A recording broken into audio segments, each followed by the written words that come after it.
हर हर महादेव, हर हर महादेव। श्री शिवाय नमस्तुभ्यम, श्री शिवाय नमस्तुभ्यम, श्री शिवाय नमस्तुभ्यम, श्री शिवाय नमस्तुभ्यम, श्री शिवाय नमस्तुभ्यम, श्री शिवाय नमस्तुभ्यम, श्री शिवाय नमस्तुभ्यम। आप सबों को वंदन करते हुए प्रथम पूज्य देव गणपति गणेश जी महाराज का आह्वान करता हूँ। उनसे प्रार्थना करता हूँ, हे गणपति, हे गणपत गणेश, आप प्रथम पूज्य के अधिकारी हैं।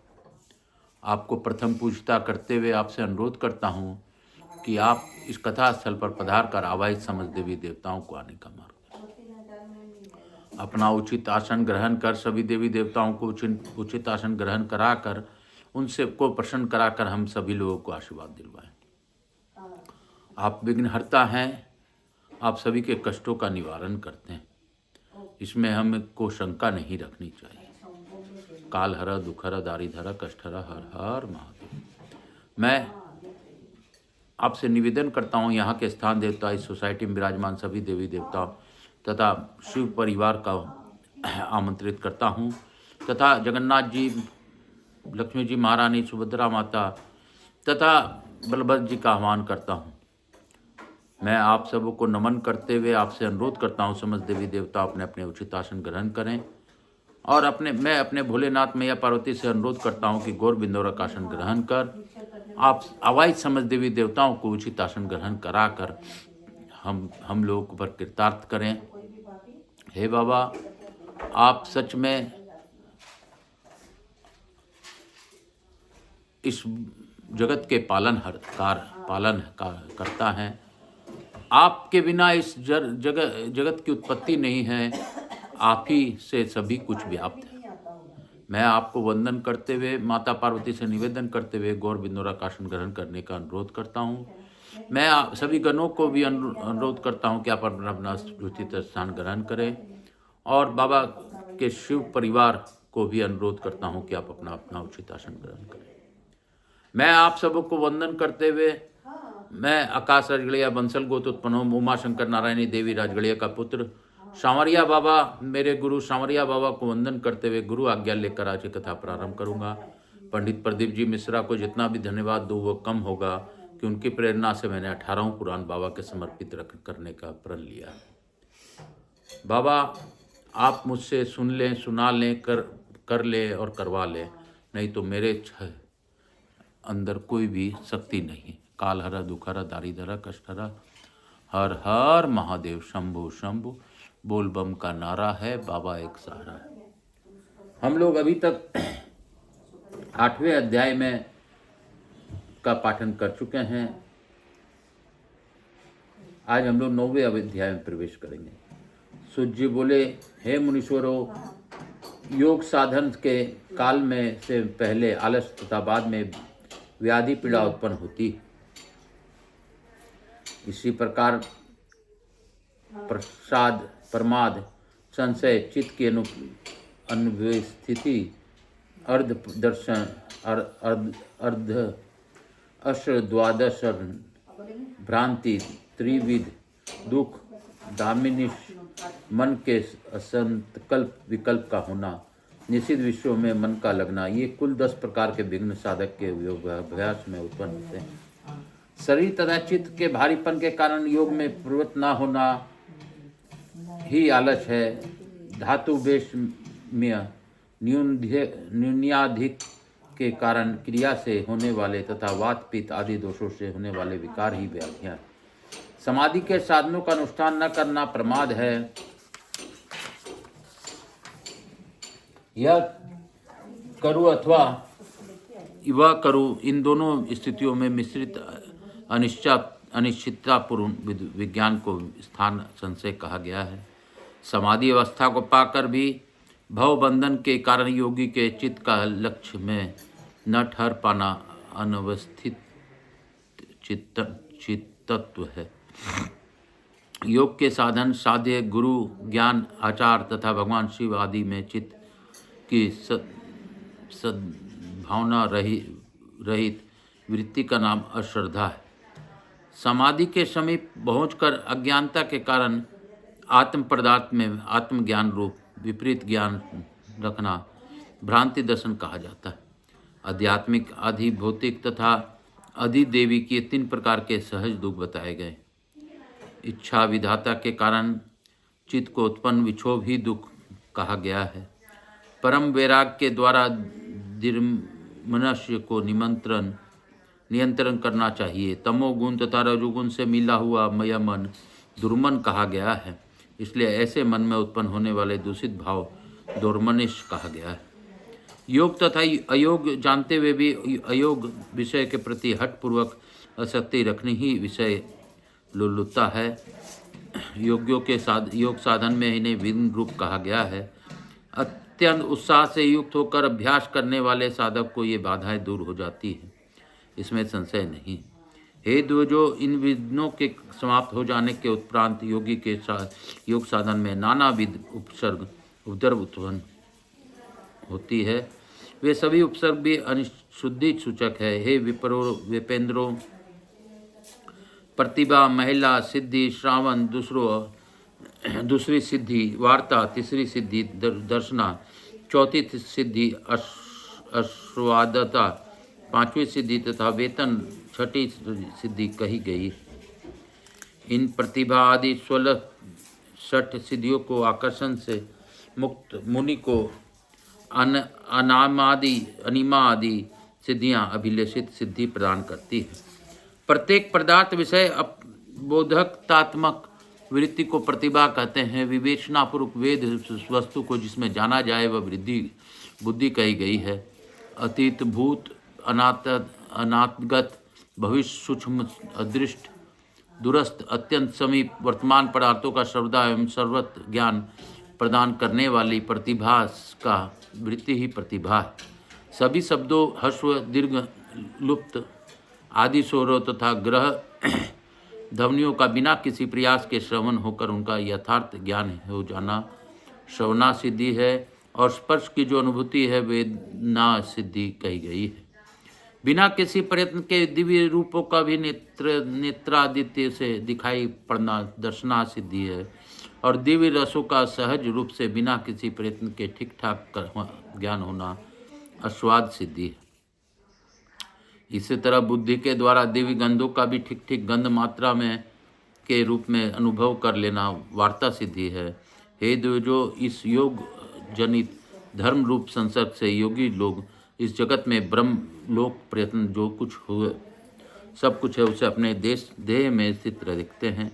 हे द्विजो, आगे बताए जाने वाले 8 गुण बुद्धिक कर्म से गुणित होकर संख्या में 64 गुणों के बराबर हो जाते हैं। हे द्विजो, साधक को अपने उपसर्गिक अर्थात विघ्नकारी गुणों का सर्वथा परित्याग कर देना चाहिए। पिशाच लोग में पार्थिव गुण, राक्षस लोग में जल संबंधी गुण, यक्ष लोग में तेज संबंधी गुण, गंधर्व लोक में वायु संबंधी गुण, इंद्रलोक में व्योतात्मक अर्थात आकाश संबंधी गुण, सोमलोक में मन संबंधी गुण, प्रजापति लोक में अहंकार संबंधी गुण तथा ब्रह्मलोक में सर्वोत्तम बोध गुण कहे गए। पहले पार्थिव में 8 गुण, दूसरे जल में 16 गुण, तीसरे तेज में 24 गुण, चौथे वायु में 32 गुण तथा 5वें आकाश में 40 गुणों वाले ऐश्वर्य विद्यमान हैं। गंध, रस, रूप, स्पर्श तथा शब्द पूर्वोक्त 5 महाभूतों को तन्मात्राएं कही गई है। इंद्र संबंधी व्योमात्मक गुण प्रयत्न इन 5 में से प्रत्येक 8 के वृद्धि कर्म के बताए जा चुके हैं। हे उत्तम द्विजो, इस प्रकार मन संबंधी 48 गुण तथा अहंकार संबंधी 56 गुण और अंत में 64 गुणात्मक ब्रह्म अर्थात बुद्धि संबंधी ब्रह्मा के ईश्वर को साधक प्राप्त कर लेता है। जो योगी ब्रह्मलोक प्रयत्न सभी लोकों में उपसर्गिक अर्थात योग विघ्नों के विचार पूर्वक उनका परित्याग कर देता है वह परम सुखी हो जाता है। शरीर की स्थूलता, हर्षवता, बालकपन, वृद्धता, यौवन, अनेकाविध रूप धारण करना, बिन पार्थिव अंश के शेष 4 तत्वों में देह धारण करना, तनित सुगंधि से युक्त रहना, ये 8 प्रकार के महान पार्थिव गुण कहे गए। पृथ्वी पर रहने की भांति जल में निवास करना, उससे बेहतर आने की समर्थ रखना, इच्छा होने पर स्वयं संपूर्ण समुद्र का पान करने में समर्थ होना, तथा उसमें भी किसी प्रकार का प्रतिकूल प्रभाव न पड़ना। इसी जगत में जहाँ से भी इच्छा करे वहाँ जल का दर्शन कर लेना। जिस जिस वस्तु का भक्षण किया जाए उसे अपनी इच्छा के अनुसार रसयुक्त बना देना। तेज, वायु, आकाश, इन तीनों से देह धारण करना, बिना पात्र के हाथ से जल पिंड का धारण करना, तथा शरीर में व्रण आदि का न होना। इन 8 तथा पूर्वोक्त पार्थिव गुणों को मिलाकर ये 16 गुणात्मक उपाय आप्य जल संबंधी उत्तम ऐश्वर्य कहे गए हैं। हे श्रेष्ठ मुनियों, देह से अग्नि का निर्माण, अग्नि के तप का भय न होना, दग्ध लोक को भी अपने योग विद्या से अर्धदुग्ध तुल्य अर्थात पूर्वत कर देना, जल के भीतर अग्नि स्थापित करके उसे वैसे ही बनाए रखना, हाथ से आग पकड़ लेना, मास से अग्नि प्रकट कर देना, भस्म हुए पदार्थ की इच्छा पूर्वक पहले की भांति कर देना, तथा उन तीनों पृथ्वी, जल, तेज के बिना जो 2 तत्व अर्थात वायु और आकाश से अपने देह धारण करना, ये 24 गुण वाले तेजस ऐश्वर्य हैं।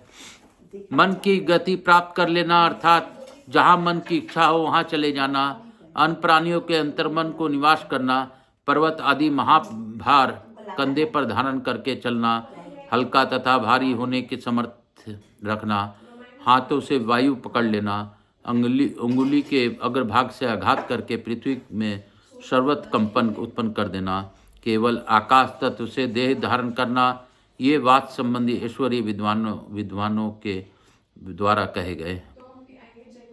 शरीर की छाया ना होना, इंद्रियों को प्रत्यक्ष दर्शन होना, आकाश में गमन करना, इंद्रियों को अर्थ का ज्ञान दूर से ही शब्द को सुनने की क्षमता रखना, सभी शब्दों के ज्ञान में प्रांगत होना, तन्मात्राओं के स्वरूप तक ज्ञान तथा सभी प्राणियों के साक्षात देखने में समर्थ होना, ये इंद्र ऐश्वर्य अर्थात आकाश संबंधी ऐश्वर्य है। इन समस्त पांच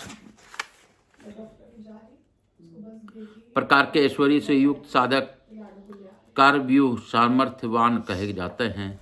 किसी भी अभिलषित वस्तु की प्राप्ति, जहाँ भी जाने की इच्छा हो वहाँ पहुँच जाना, सभी जगह अपने शक्ति प्राबल्य प्रदर्शित करना, अर्थात अपने प्रभाव से सभी को पराभूत कर देना, सभी गुप्त पदार्थों को देख लेना, अपनी इच्छा के अनुसार रूप धारण करना, सभी को अपने वश में कर लेना, सभी को प्रिय लगना, संपूर्ण जगत को देखने के सामर्थ्य रखना, ये सब मानस गुणों के लक्षण हैं।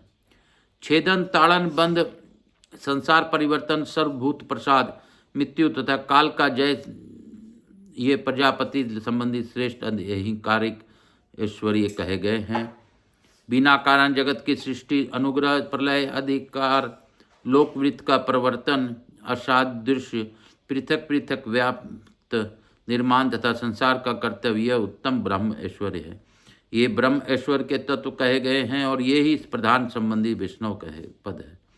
ब्रह्मा के बिना इस गुण को अन्य कोई नहीं जान सकता, उसे वैष्णव पद से भी पर सेव पद है, जिसे विष्णु भी नहीं जानते। असंख्य गुणों वाले शुद्ध शिवात्मक तत्व को कौन जान सकता है, अर्थात कोई नहीं जान सकता। 64 गुणात्मक ये ऐश्वर्य व्यवहार काल में सिद्धि कहे जाते हैं, किंतु समाधि काल में ये उपसर्ग अर्थात विघ्न कहे गए हैं। इन्हें प्रयत्नपूर्वक परम वैराग्य से देखना चाहिए।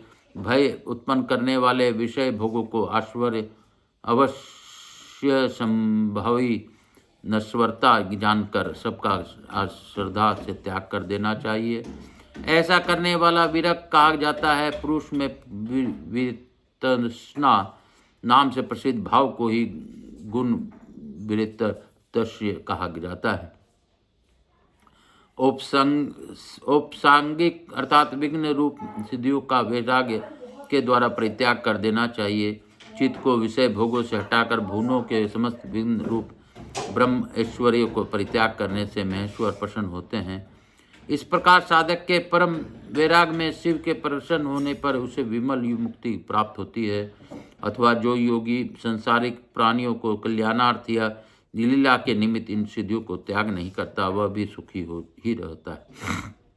कभी भूमि छोड़कर कभी अपनी प्रबल शक्ति से आकाश में क्रीड़ा करता है, और कभी सूक्ष्म अर्थात सामान्य लोगों के लिए अबोध गम्य वेदार्थों का संक्षेप में उच्चारित करता है। वह कभी कोई प्रसंग सुनकर उसके अर्थ से श्लोक रचना कर डालता है, कभी दंडक छंद में, और इसी प्रकार हजारों प्रकार के छंदों में काव्य रचना करता है। उसे मृग तथा परिवर्ष के ध्वनियों को ज्ञान हो जाता है, यहाँ तक कि ब्रह्मा से लेकर स्थावर प्रयत्न समग्र संसार इस योगी के लिए हस्त कमल तुल्य हो जाता है। हे श्रेष्ठ मुनियों, अधिक क्या कहा जाए, उस महात्मा योगी से में हजारों प्रकार के विज्ञान उत्पन्न हो जाते हैं। समस्त अभ्यास के द्वारा ही यह विशिष्ट विज्ञान सदा स्थिर रहता है। योगी कभी सभी वीरतेज संपन्न देवताओं का बिंब तथा हजारों प्रकार के विमानों को देखकर सामर्थ्य प्राप्त कर लेता है। वह ब्रह्मा, विष्णु, इंद्र, यम, अग्नि, वरुण आदि देवताओं, ग्रहों, नक्षत्रों को, तारों तथा हजारों भुवनों को देख लेता है। वह पाताल के तल में स्थित पदार्थों को भी विद्या रूप स्वर तथा अचल दीपक के समाधि होकर देखता है। वह साधक प्रसाद रूप अमृत से पूर्ण सात्व पात्र के स्थित उस आत्मविद्या रूप प्रदीप से अज्ञान अंधकार को नष्ट करके अपने भीतर साक्षात ईश्वर का दर्शन करता है। उसी परमेश्वर की कृपा से धर्म, ऐश्वर्य, ज्ञान, वैराग्य तथा मोक्ष सुलभ हो जाते हैं। इसमें किसी प्रकार का संदेह नहीं करना चाहिए। हे मुनीश्वर, शिव की महिमा का विस्तृत वर्णन हजारों वर्षों में भी नहीं किया जा सकता है। अतएव पशुपात योग में निष्ठापूर्वक रहना चाहिए तथा उसी में सदा मन को स्थिर रखना चाहिए। बोलो शंकर भगवान की जय। कालहर, दुखहर, दारिधर, कष्टहर, हर हर महादेव। शंभु शंभु बोल बम का नारा है, बाबा एक सहारा है। इस प्रकार लिंग महापुराण के अंतर्गत पूर्व भाग में योगांतर कथन नामक 9वां अध्याय पूर्ण हुआ। बोलो शंकर भगवान की जय। बोलो लिंग महापुराण की जय। कालहर, दुखहर, दारिधर, कष्टहर, हर हर महादेव। बोल बम का नारा है, बाबा ही एक सहारा है। बोलो बम नाच के बम, गा के बम, बोलो बम बोलो। ऐसे करके तिकोना रख के और वो ऐसे रख के बोलो अच्छे से बम बोलो, टाइट करके बोलो बम बोलो बम, बोल बम बताए थे ना कैसे सिलाई होता है। बोल बम का नारा है, वही सिलाई कर देगा। बाबा एक सहारा है। बोल बम। हम लोग लघु आरती करते हुए आज की कथा को यहीं पे विराम देंगे और बाबा से यही प्रार्थना करेंगे कि बाबा सबका कल्याण करे और अपनी अखंड कृपा सभी पर बनाए रखें। और जपा करो श्री शिवाय नमस्तुभ्यम। जीवन का है ये सच्चाई, श्री शिवाय नमस्तुभ्यम। जपा कर तू श्री शिवाय नमस्तुभ्यम। भजा कर तू श्री शिवाय नमस्तुभ्यम। जीवन का है ये रंग, श्री शिवाय नमस्तुभ्यम। हर हर महादेव। कपूर गौरम करुणावतारम संसार सारम भुजगेंद्रहारम सदा वसंतम हृदयारविंदे भवम भवानी सहितम नमः। महाकाल राजा की जय, राधा कृष्ण भगवान की जय, लड्डू गोपाल की जय, शिव महापुरार परिवार की जय, समस्त देवी देवताओं की जय, त्रिशक्ति धाम की जय, यहाँ के स्थान देवता, वास्तु देवता, ग्राम देवता, मातृ देवी व पितृदेव, समस्त देवी देवताभ्यो नमो नमः। मैं आप सबको वंदन करते हुए प्रथम पूज्य देव गणपति गणेश जी महाराज से आह्वान करता हूँ कि हे गणेश जी महाराज, आप सभी देवी देवताओं को प्रसन्न कराकर हमें आशीर्वाद प्रदान करें। हे गणेश जी महाराज, हे लक्ष्मी जी महारानी, हे रिद्धि सिद्धि, हे शुभ लाभ, हे कुबेर जी महाराज, हे अमोद प्रमोद हमारे यहाँ निवास रहकर अखंड कृपा बनाए रखें। आवाज समस्त देवी देवताओं से अनुरोध है कि आप अपने अपने स्थान को सभी को आशीर्वाद प्रदान कर अपने स्थान को गमन करें। पुनः बुलाने पर पधार का आशीर्वाद दें। मैं अपने भोलेनाथ मैया पार्वती को कोटि कोटि धन्यवाद देता हूँ कि उनकी ही कृपा से मैंने यह कथा कर पाई, और बाबा की कृपा सभी पर बनी रहे। काल हर दुख हर दारी धरा कष्ट हर हर हर महादेव शंभु शंभु।